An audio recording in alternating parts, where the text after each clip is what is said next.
Vocês, Marcos capítulo 14.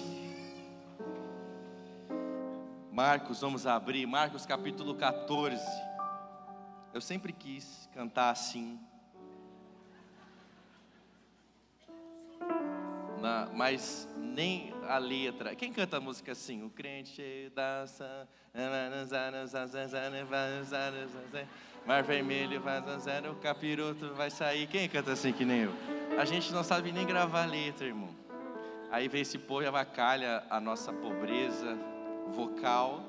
Fica tranquilo, Deus tem um plano maior para sua vida. Quem está aqui comigo? Às vezes não tem não, às vezes você é ruim mesmo e é isso aí, irmão. Se conforme, que nem eu me conformei, que cantar não é para mim. Eu sempre quis cantar, mas Deus não quis. Aí estou aqui pregando, graças a Deus. Marcos capítulo 14. Queria pedir o máximo da sua atenção. Vamos ler. É um sermão expositivo, então a gente tem que ler a narrativa toda, tá bom? Diz assim, Marcos 14, 1. Está aqui no LED, para quem está com preguiça. Faltavam apenas 2 dias, quantos dias? Para a Páscoa e para a festa dos pães sem fermento. Os chefes do sacerdote e os mestres da lei procuravam um meio de prender Jesus de maneira fraudulenta e matá-lo. Contudo diziam, não durante a festa, para que não haja tumulto no meio do povo. Quando Jesus estava em Betânia, reclinado à mesa na casa de Simão, o leproso, aproximou-se dele uma mulher com um frasco de alabastro que continha um perfume muito caro. Feito do quê? Feito de nardo puro. Essa mulher, ela quebrou o frasco e derramou o perfume sobre a cabeça de Jesus. Alguns dos presentes, indignados, começaram a dizer uns aos outros, por que esse desperdício de perfume?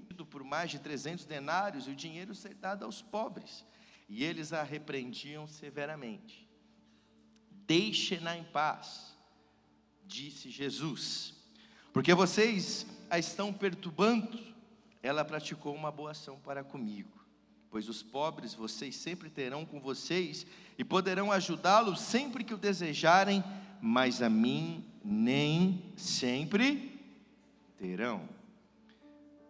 Ela fez o que pôde, derramou o perfume no meu corpo antecipadamente, preparando-o para o sepultamento. E ele encerra dizendo, em verdade lhes digo, que onde quer que o evangelho for anunciado em todo o mundo, também o que ela fez será contado em sua memória. Pai, essa é a sua palavra viva e eficaz, mais penetrante que uma espada de 2 gumes. Nós te bendizemos, nós te agradecemos, nós te honramos, e que o teu Espírito Santo fale a nós, em nome de Jesus. Amém. Preste muita atenção.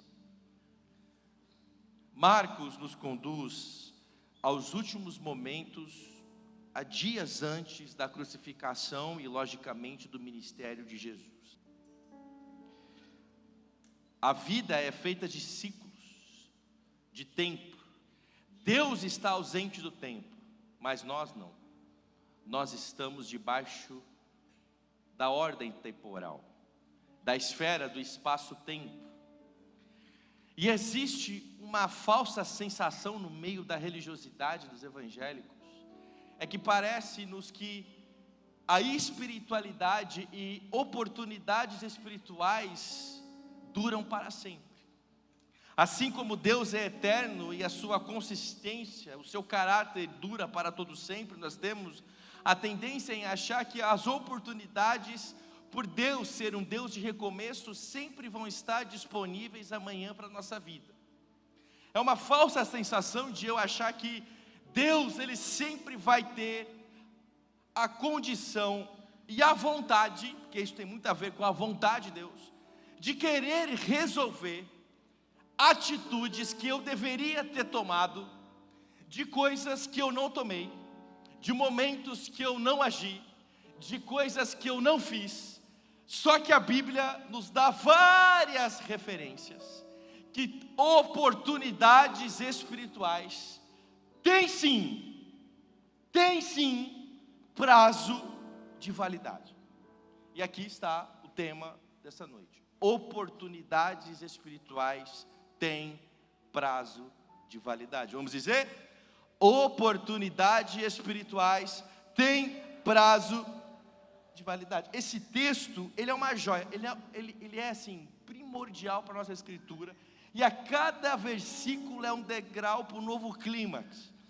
A cada passo dessa historicidade é um aprendizado atrás do outro, e um alerta da escritura, do sinótico, que está escrito esse texto em Marcos, assim como em Mateus, assim também como em João capítulo 12, para que nós possamos refletir quanto às oportunidades espirituais que nos são dadas, e como que a nossa procrastinação, o nosso desânimo, a nossa falta de sabedoria, a nossa falta de postura, a nossa falta de entendimento pode sim nos colocar numa enrascada onde nós estamos perdendo oportunidades espirituais para a nossa vida, para a nossa casa, para a nossa geração.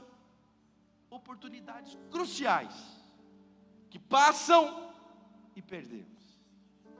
A primeira parte, eu quero falar com vocês que o jantar, aqui fazer um subtópico antes de entrar diretamente no texto, como o Saulo disse, estou só começando, aqui. A Bíblia diz que o jantar acontece na casa de Simão o leproso, mas com certeza, isso os historiadores teólogos já dizem, Simão não era leproso mais, por algumas constatações, e a mais importante é que Simão fosse leproso, se Simão ainda estivesse com a lepra, nenhum judeu participaria de um banquete, de um jantar na casa de alguém leproso, porque a lepra era considerada pela religião judaica, até hoje é um pouco, impureza, era impura. Eles não só não podiam jantar, não, eles não podiam ter sociabilidade, eles eram retirados na comunidade judaica, eles eram retirados da troca. Então, com certeza, Simão carregava um rótulo, mas de algo que ele não era mais, porque existe uma clara garantia e afirmações que alguns milagres que Jesus possa ter feito, a Bíblia não fez questão de trazer para nós como narrativa, porque a Bíblia fez questão, João diz que muito das coisas que Jesus fez, se fosse contado, não caberia no cânon, teria que ser um livro vasto, quase eterno, de tantas ações miraculosas, de tantas obras que o Senhor fez. Estão aqui? Então, provavelmente, Simão, ele era amigo de Jesus, como Lázaro, que Jesus ressuscitou, também era. E Jesus estava numa região da Betânia, que era o bonde de Jesus, os amigos dele moravam lá, e ele gostava do povo de lá. E Jesus estava agora fazendo propositalmente uma janta, um banquete, 2 dias antes da Páscoa, ou seja, 2 dias antes da sua morte. E nós temos aqui Jesus entrando na casa de um leproso. A primeira coisa que a gente começa a perceber é que todos os homens acabam carregando rótulos. Simão, o leproso, não era talvez nem mais aquilo que ele era, mas era o rótulo que ele já carregava, era o codinome dele, era o passado que vivia na vida dele. Então, a primeira coisa que eu quero te falar é assim: quando Jesus entra numa casa, os rótulos têm que cair. Quando Jesus entra no ambiente, o que definia aquele homem antes, não pode o definir mais. Aqui nós temos alguém que era leproso, mas talvez te conheçam como aquele que divorciou, o problemático, a problemática, o depressivo, a depressiva, o triste, o endividado. Eu não sei quais são os rótulos que te colocaram, ou que você se coloca. Eu não sei quais são os nomes que você se dá, porque o pior não é os débitos e a culpa das pessoas, mas é a própria culpa da nossa alma. Tem gente tão carregada de falta, tão carregada de amor, tão carregada de presença, que a sua mente te sabota, que você é aquele que é o primeiro a se colocar para baixo, é o primeiro a se lembrar daquilo que você fez, é o primeiro a se lembrar daquilo que fizeram com você, é o primeiro a se lembrar daquilo que as pessoas fizeram com a tua história, é o primeiro a se lembrar do passado. Você é cheio, você é carregado, você é marcado, você é possuído, sabe, de rótulos, você é possuído de palavras, de coisas, de codinomes, de situações que as pessoas te fizeram experimentar, ou que você fez pessoas experimentarem. Mas a Bíblia está te dizendo que nenhum rótulo deve permanecer em pé quando... Nenhum. Se Jesus entra na sua casa, seu nome muda.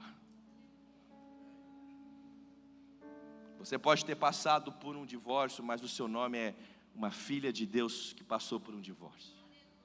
Você pode ter passado por uma falência, mas o seu nome é: eu sou um filho de Deus que passei uma fase financeira difícil. Seu rótulo não é o seu nome é o que a cruz fez por você, e ela te chama de filho de Deus em nome de Jesus. Quem pode celebrar o Senhor aqui nessa noite? Eu sou filho, eu sou amado, eu sou cuidado, eu sou guardado, eu sou cheio da presença e do amor de Deus. Mas era a última semana, os últimos passos, estão aqui comigo? Os últimos momentos de Jesus. Jesus estava a caminho da cruz, eles iam já não viver, não ter mais Jesus presente dali a alguns dias, mas poucas pessoas pareciam notar aquilo. Pouca gente parecia notar o que estava acontecendo. Simão ofereceu a casa, os discípulos companhia, mas só uma mulher entendeu o que estava acontecendo. Só uma mulher. De pessoas que andavam com ele, discípulos, e daquele que era amigo dele, Simão, só uma mulher sem nome inicialmente, que fez e se deu de coração inteiro.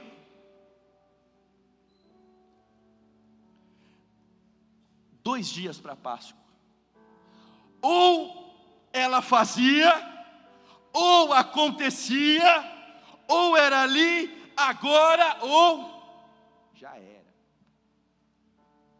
Não aconteceria uma outra oportunidade. A primeira coisa que a Bíblia quer te ensinar é que existem coisas na nossa vida e na nossa vida espiritual que estão em nível de urgência. O que será que Deus espera que urgentemente hoje você resolva na sua vida? O que será? Quais são as questões da vida? Vida pessoal, vida familiar, vida financeira? O que será que Deus quer que você resolva como prioridade, como urgência? Você entendendo, ou eu resolvo hoje, ou eu me derramo hoje, ou eu faço hoje, ou acontece hoje, ou não vai ter mais tempo. O que será? Eu não sei se Deus, irmão, te trouxe aqui porque Ele está te chamando para você se posicionar espiritualmente na sua casa.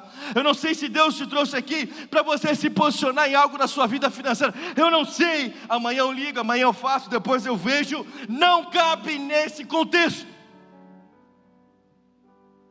Não cabe.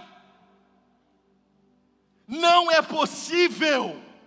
Amanhã já tinha vencido. Depois não cabia, ou era ali, ou derramar era naquele instante, ou era naquela hora, ou era naquele momento. Precisamos entender que algumas coisas em nossa vida precisam ser feitas urgentemente.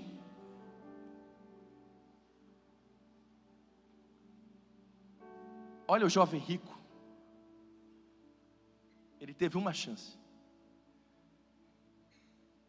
3 versículos narraram a história daquele jovem, que podia e que pode ser você ou eu. A oportunidade de estar no lugar certo, com a pessoa certa, na hora certa, fazendo errado.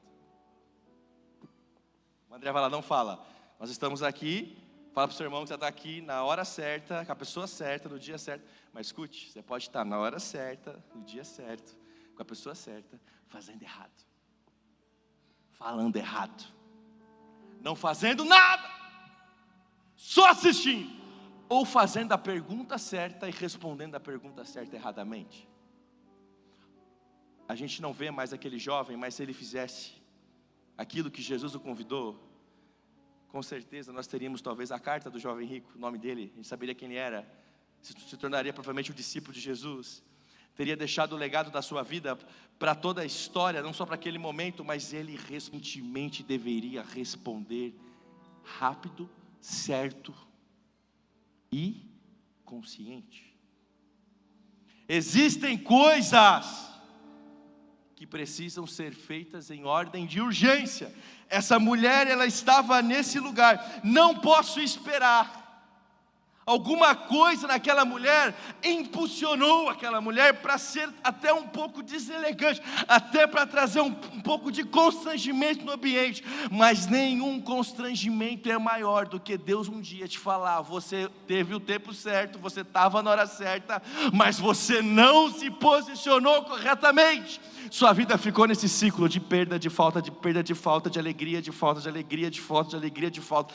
Hoje tem propósito, amanhã não tenho mais. Hoje eu estou feliz, amanhã não estou mais. Você não tem rota, não tem sentido, tua vida não tem direção. Hoje você quer fazer isso, que conhece gente cheia de plano, cheia de ideia, cheia de direção, mas não consegue sair do lugar. Gente boa para falar, para dar ideia, mas horrível para dar o próximo passo.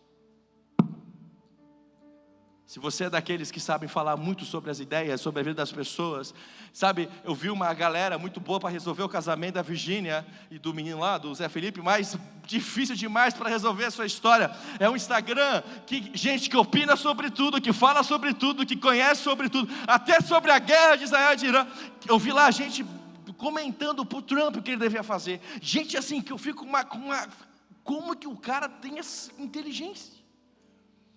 A diferença é que o Trump é o presidente dos Estados Unidos, o cara está sentado escrevendo para ele. Gente que fala sobre a igreja, fala sobre pastores, fala sobre as coisas, fala sobre... Irmão, você fala muito, mas você não age na oportunidade. Em nome de Jesus, Deus não quer pessoas que falem, mas Deus quer pessoas que sejam, que aconteçam, que se derramem, que experimentem. Gente para vir aqui falar, para dizer. Qualquer igreja, domingo, 6 horas, 7 horas você vai ter.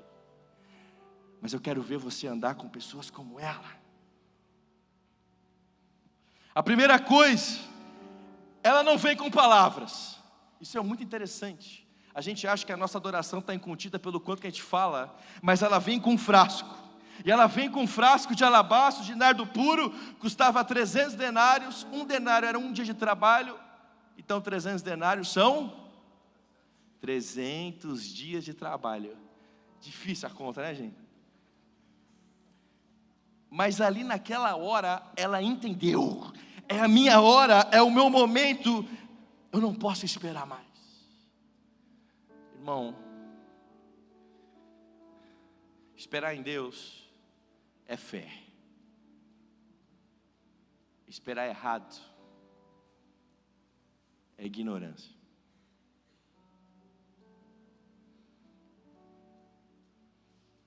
Aquilo que Deus te diz: espera, filho, espera. Mas não chama de esperar em Deus aquilo que Deus nunca pediu para você esperar. Por exemplo, uma vida espiritual mais saudável, Deus não vai pedir para você esperar a construir essa vida. Deus não vai pedir você esperar para você reconhecer o seu pecado. Você que está aqui desviado nessa noite, Deus não vai pedir para você esperar um culto maior, um culto melhor, uma outra pessoa, um outro ambiente para você se posicionar. Não, irmão, tem coisas que a Bíblia ela não vai colocar na ordem de Deus, é na sua ordem de obediência. Mas em nome de Jesus, para de chamar de espera aquilo que Deus chama de posicionamento para a sua vida, porque hoje Deus está te tirando do lugar do bastidor para você ser o protagonista da tua adoração. Eu vou me derramar, eu vou fazer e vai acontecer porque Deus está me convidando. Quem está aqui? Tem gente que olha para o frasco como se o frasco fosse apenas o perfume. Não é que o frasco é o perfume de Maria, o frasco é a vida dela. São 300 dias da sua vida que ela quebra. A Bíblia diz: então Maria pegou um frasco de nardo puro, perfume caro, derramou. O João ensina para nós, dá nome, foi Maria. Mas não foi explicado com palavras, não foi feito por propositiva religiosa. Olha aqui, ela não seguiu a coerência da religião, ela não pediu a oportunidade para falar com Jesus, não. Ela fez aquilo que ela deveria fazer. Ela não argumenta, ela não anuncia, ela não justifica, ela simplesmente se abaixa, ela simplesmente se aproxima e ela se esvazia. Ela se entrega. 300 denários, 300 dias de suor, talvez de renúncia, de esforço. Não era apenas um líquido sendo derramado, irmão, mas era uma história líquida caindo aos pés de Jesus. Quem está aqui comigo? Não era um perfume por si só, mas era uma mulher numa sociedade patriarcada que não tinha legitimidade, que não tinha emprego, que não tinha ganhos. Só Deus sabe o que aquela mulher passou para conseguir ter um perfume, talvez uma herança familiar de um homem, talvez alguém deu para ela, talvez a conquista de um fruto de trabalho, que sei lá como essa mulher conseguiu, só Deus sabe como ela conseguiu, mas ela entrega 300 dias na sua vida, porque ela está dizendo aquilo que todo homem tem que falar. Quando a Bíblia fala assim, que Jesus se esvaziou, quando a Bíblia te convida, esvazie-se. O que é o esvaziamento? É vir aqui para o altar chorar? O que é se esvaziar de si mesmo? É o que essa mulher fez. Se aqueles 300 denários significavam 300 dias de trabalho, se ela pega aquele líquido e ela derrama a Jesus, talvez aquilo que era uma herança, uma garantia, uma certeza de algo valoroso que ela tinha, de uma possibilidade, de um recurso, de um plano, talvez de um sonho que ela faria com aquilo, eu não sei, mas Maria chega aos pés de Jesus e ela diz: Jesus, tu és mais precioso que meus sonhos, tu és mais confiável que meus planos, e tu és mais seguro que qualquer recurso que eu possa ter, tu és mais seguro que qualquer quantia que eu possa guardar. Isso é esvaziamento. Quando nós chegamos a Jesus, nós nos derramamos, nós lançamos de maneira líquida a nossa vida e falamos assim: Jesus, tu és mais precioso que meu sonho, tu és mais confiável que qualquer plano que eu tenha, e tu és maior e mais seguro que qualquer recurso que eu possa seguir, que eu possa construir, que eu possa montar, que eu possa estabelecer. É a Bíblia te falando, só isso é o sinal claro de esvaziamento, de entrega. Vir na igreja. Eu falei para vocês semana passada, o diabo não tem medo de quem vem na igreja. O diabo se atemorece com aqueles que têm a igreja dentro deles. Você acha que você está assustando o capeta? A gente fala, vou na igreja, no culto da virada, essa igreja abarrota de gente, achando que vir na virada é garantia da bênção de Deus para o ano dela. Depois desaparece. Então o capeta está assim, deixa eu ver quem vem na igreja para eu não atemorizar no culto da virada, no Vira Brasil.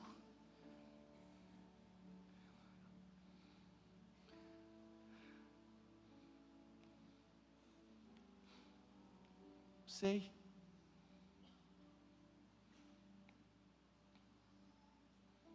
que as pessoas pensam, sei que as pessoas acham que nós somos o que é uma igreja,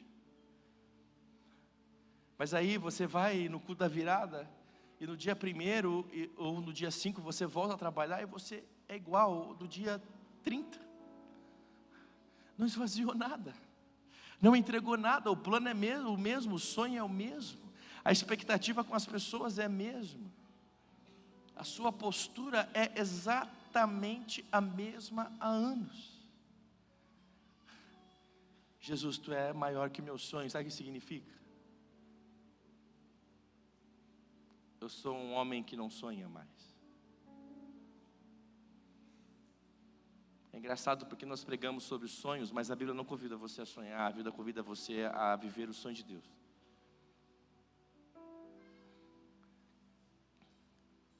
O que é confiar?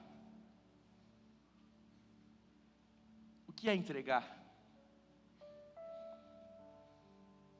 Jesus está pedindo para você entregar algumas coisas. Só tem condição de entregar algo a Deus aqueles que confiam em Deus. Quem está aqui? Mas confiança, olha aqui para mim, só se prova quando a gente entrega.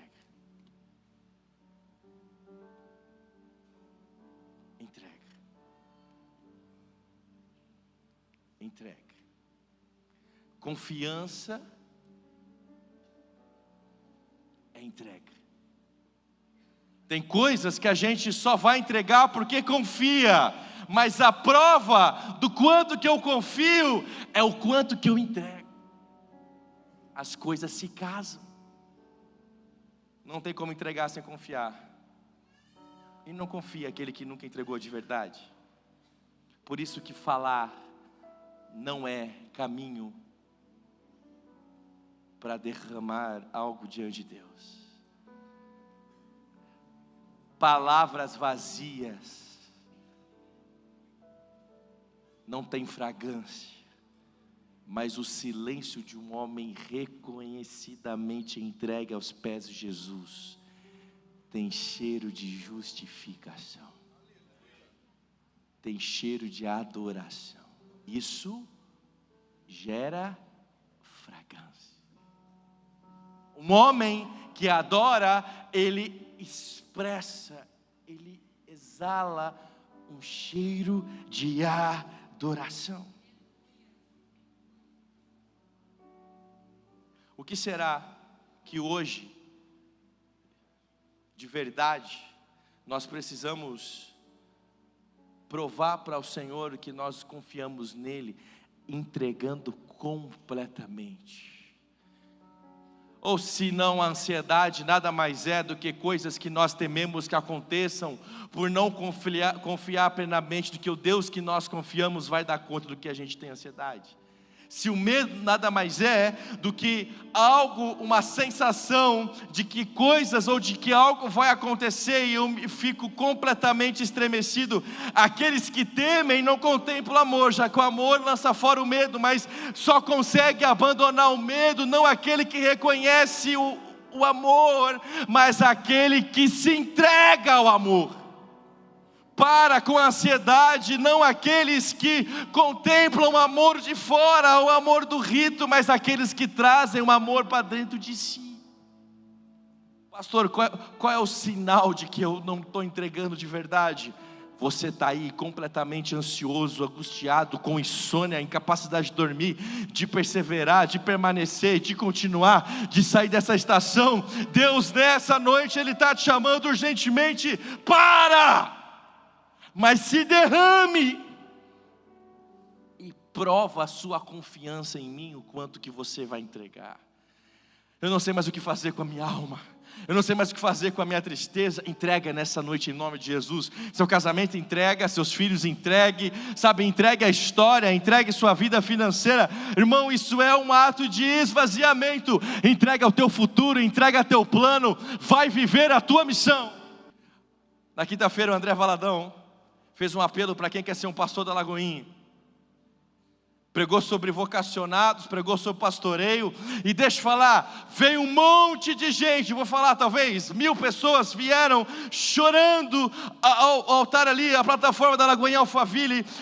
Pessoas que vieram entregar. A pergunta que eu te faço é que o sinal da diferença não é do quanto que a pessoa chorou, por aquela sensibilidade, por aquele emocionalismo. É o quanto que talvez uma pessoa vai derramar um nardo puro, falando assim: Senhor, a partir de hoje eu estou matando meus sonhos, eu estou rasgando a minha confiança, eu estou tirando o meu futuro da minha ideia, e eu estou entregando a Ti completamente tudo que eu sou, tudo que eu tenho, meu recurso. Não importa para onde eu vou, não importa com quem eu vou, o que importa é o Senhor me levando para onde o Senhor quer que eu vá. Isso é entrega. O que é um culto profético? Você acha que culto profético, meu filho, é ficar pulando, emocionado, chorando, mas acabou o culto, nada na sua aparente vida muda. Não há uma mudança prática de posicionamento, de ciclo rompido.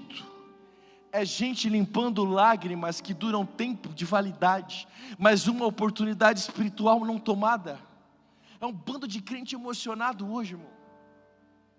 Gente querendo correr atrás de palavra profética, irmão. Sabe qual é a maior palavra profética que você tem na sua vida? É a palavra de Deus que você carrega. Está aí, ó, Mateus, Marcos, Lucas, João, Novo Testamento, Antigo Testamento. Vai atrás!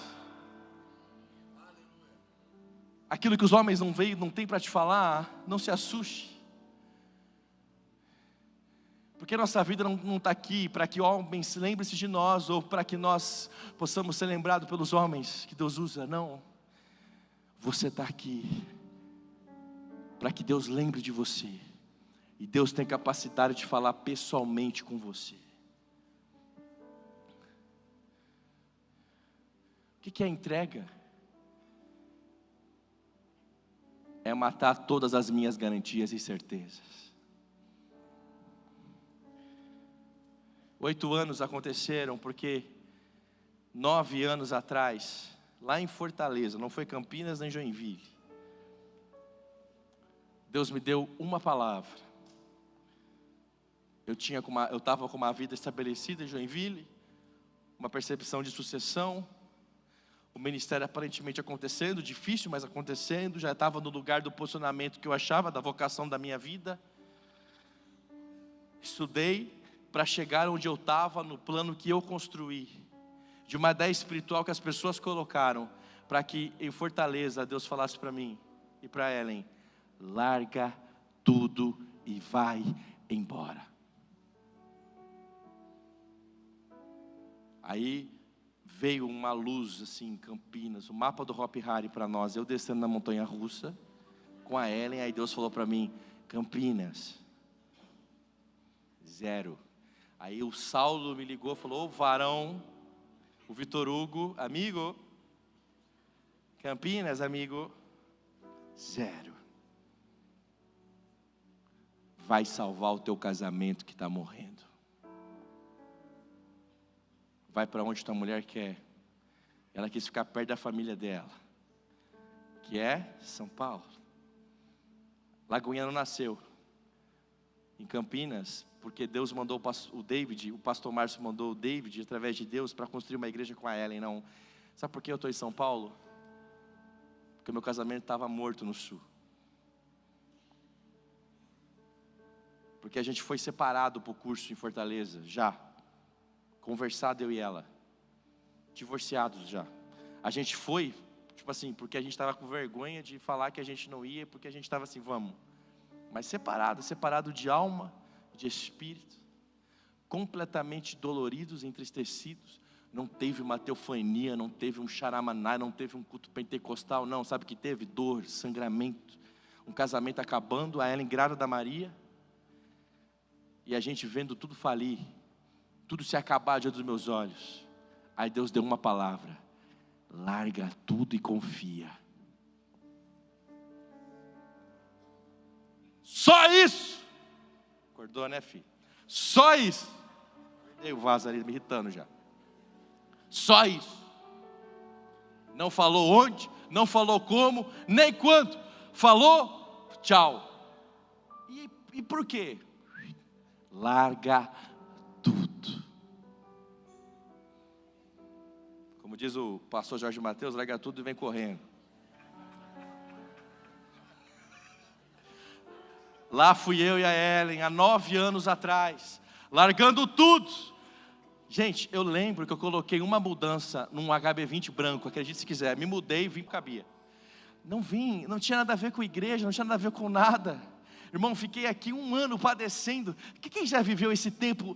Cara, não está acontecendo nada, eu oro e não acontece, eu falo, Deus não faz. Deus me disse uma palavra 1 ano e meio atrás: larga, céu de bronze. Financeiramente, quando caía um dinheiro na minha conta, o banco se assustava, falava: não é possível, roubou, só pode. Eu não conseguia para absolutamente nada, acontecia. Eu não tinha, irmão, escute, Lagoinha não foi uma palavra de Deus prometida para mim, não foi uma garantia no meu passado. Nós éramos da Lagoinha em 2009, nós saímos, fomos num compromisso de uma intenção no sul do Brasil, para uma expectativa que eu tinha, porque eu vi a vida toda, a igreja batista falando assim: não, você vai ser pastor aqui, você vai continuar o legado do seu pai, você não sei o que. Eu sou de Joinville, eu cresci lá, eu fui tentar acontecer com a força do meu braço, e eu vi o ministério de jovens ruir. A onda dura começou quando ela começou a ser a onda dura que era do Lipão, nosso amigo. Naquela época ela começou a virar onda dura. O Lipão, ele estava o quê? A 1 quilômetro de nós, né? Teve um dia, Cortais, porque não basta o pobre se lascar, ele é humilhado. Quem está aqui comigo? Fui fazer o culto de jovens. Vou falar também.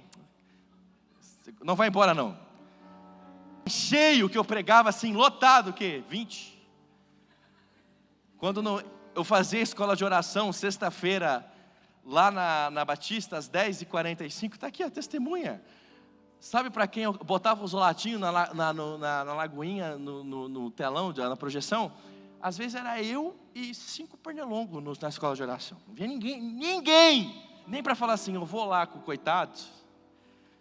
Eu preparava tudo, eu fazia cafezinho. Você sabe o que é? Você dedicar o dia inteiro, era o dia inteiro. Eu estudava, eu fazia sermão, eu fazia tudo e não ia. Estou falando de, foi pouca gente. Não. O pernilongo parava para me ouvir de pena de mim.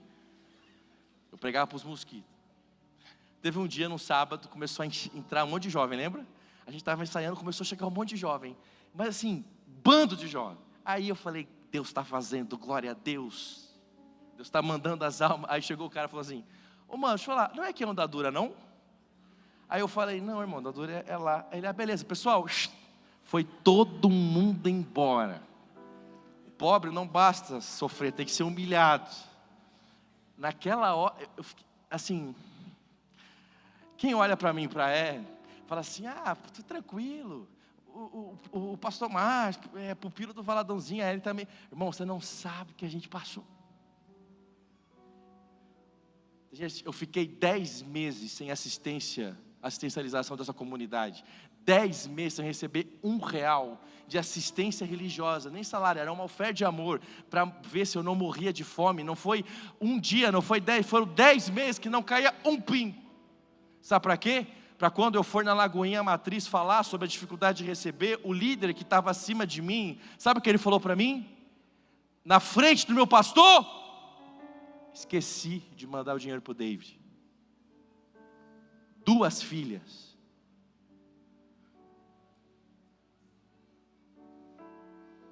Esqueci. Sabe quantas vezes situações financeiras aconteceram de eu ser ameaçado, na época que a Lagoinha que pagava, teve um problema financeiro, ficaram sem pagar o aluguel do antigo imóvel lá na CPFL, irmão, quase apanhei, de verdade.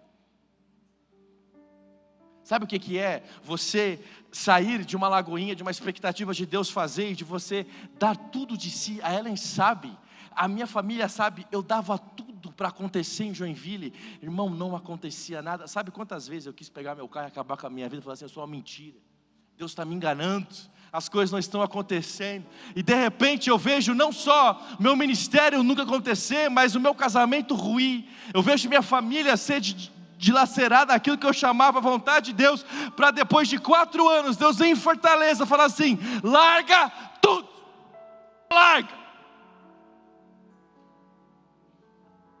Aquele carro que foi do Senhor. Um dia, eu estava fazendo Uber no centro de Campinas, peguei uma garota de programa, e ela fez uma proposta, e falou assim, se você ficar comigo nos meus programas, eu te dou R$50 a mais, é só você ficar me esperando no motel. Eu estava tão desesperado, porque o leite, o Apitamil da Maria custava R$42, eu não tinha dinheiro. Sabe o que eu falei para a garota de programa? Eu falei, beleza, vamos embora. Vou ficar esperando você fazer o programa. Aquele carro que era do Senhor. Ela foi para o primeiro programa, entrou no motel com um cara casado, sentada onde meus filhos sentavam. Eu comecei a chorar, e eu falei assim, Senhor, esse carro é teu, como é que eu vou fazer isso? Fui embora, mas falando, eu não vou conseguir comprar o leite para minha filha. Não é para você ter pena de mim, não. Homens que saem do básico, homens que saem daquilo que é normal, para viver com Deus o que nunca viveram, vão passar pelo vale, e às vezes não vão ver os sinais, porque Deus não quer que você se posicione pelo sinal, mas Ele quer que você se esvazie pela confiança. Para de ter que ser motivado, olha aqui para mim, para! Até quando eu, Cristo, tenho que ficar assim? Vamos melhorar, fica bem, vamos ficar felizes. Para, irmão, até quando você vai ser esse que precisa de alguém te motivando? Não, irmão, Deus te chamou para você levantar as nações, curar as pessoas, expulsar os espíritos malignos. Deus chamou para você ser constante. Sabe qual foi a palavra de Paulo para Timóteo? Timóteo, sabe o que mais eu admiro em você? É que você é moderado, você é equilibrado, irmão, em nome de Jesus. Se derrame aos pés de Jesus e confie na sua palavra, porque Ele é fiel para cumprir. Estou acabando. Ela foi e derramou, porque ela diz: tu és mais precioso que os meus sonhos. Jesus, eu achei que era Joinville, mas se é para eu ir embora, é para São Paulo, eu vou para São Paulo. Se é para lá que eu tenho que ir, eu vou. Sabe o que aconteceu? Alguns dos presentes começaram a dizer: por que esse desperdício? Olha aqui para mim. Toda decisão ousada vai gerar crítica. Todo posicionamento espiritual, pessoas não vão concordar com você, vão te chamar de maluco, vão chamar que você está doido, que você está fanático, que você está confiando demais. Quem está aqui? Toda decisão ousada, toda devoção autêntica vai incomodar a gente lógica.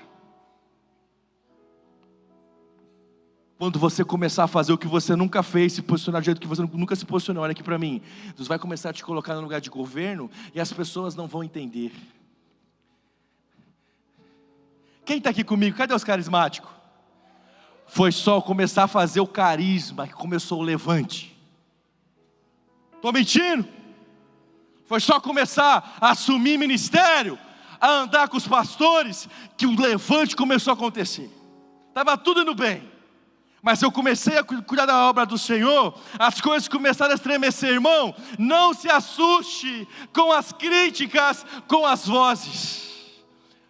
Pode vir levante, pode vir o inferno, pode vir as pessoas, pode vir as informações, mas sabem quem falou para deixar Maria em paz? Não foi Mateus, não foi Marcos, não foi Lucas, não foi João, não foi Daniel, não foi Elias. Quem disse para o povo e falou assim: deixem-na em paz, foi Jesus de Nazaré. Aquela mulher não se justificou, aquela mulher não respondeu, aquela mulher nem sequer olhou para os críticos. Jesus simplesmente se colocou na frente dela e falou assim: deixem-na em paz.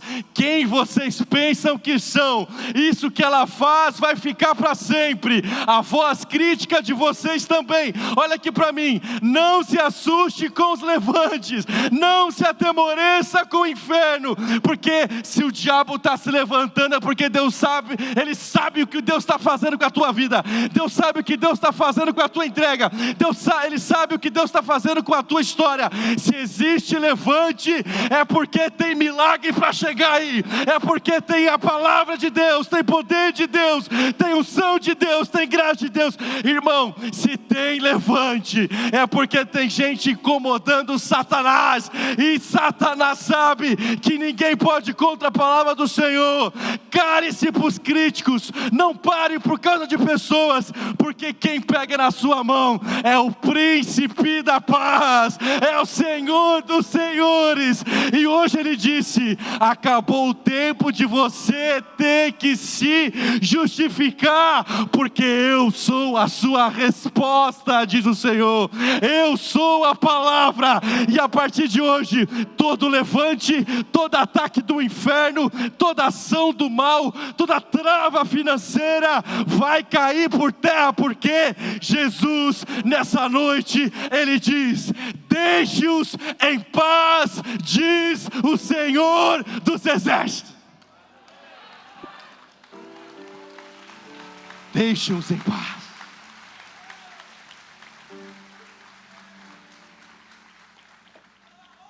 Jesus promove a paz, repreende os perturbadores e faz o quê?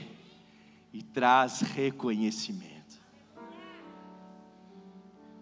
Promove a paz, repreende os perturbadores e traz o reconhecimento. Prepara para o tempo. Vai promover a paz, repreender os perturbadores e trazer glória a Deus na minha vida. Aquilo que tua casa faz não vai morrer nem com a tua vida, vai deixar legado eterno na história do Evangelho. Escute, você não precisa do aplauso dos homens, se os olhos do Senhor já contemplam a tua vida. Se você já está prosseguindo para o alvo.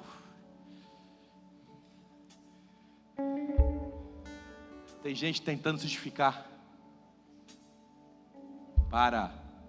É Deus quem te justifica, quem te condenará? Quem te condenará se eu sou o que te justifico? Você não precisa de boas respostas, você precisa de mais presença do Espírito Santo. Promove a paz, repreende os perturbadores e traz reconhecimento. Esse é Jesus. E a Bíblia diz o quê? Que a casa se encheu com a fragrância. O seu derramar não vai mudar só você, vai mudar a fragrância da tua casa. E daqui, sua entrega, o seu perfume de adoração não vai mudar só você, não é só você, a casa será cheia da glória de Deus. A casa será cheia da glória de Deus. Promove a paz, repreende os perturbadores, traz reconhecimento e por fim, enche a sua casa da glória de Deus. Seja bem-vindo ao lugar da oportunidade espiritual que te traz a resposta para a sua vida. Chegou o tempo de Deus mudar o perfume da tua casa, de Deus mudar o perfume da tua vida. Não é pela posição dos outros, não é pelo derramar de alguém, não, é pelo seu derramar, pela sua entrega, pela sua confiança.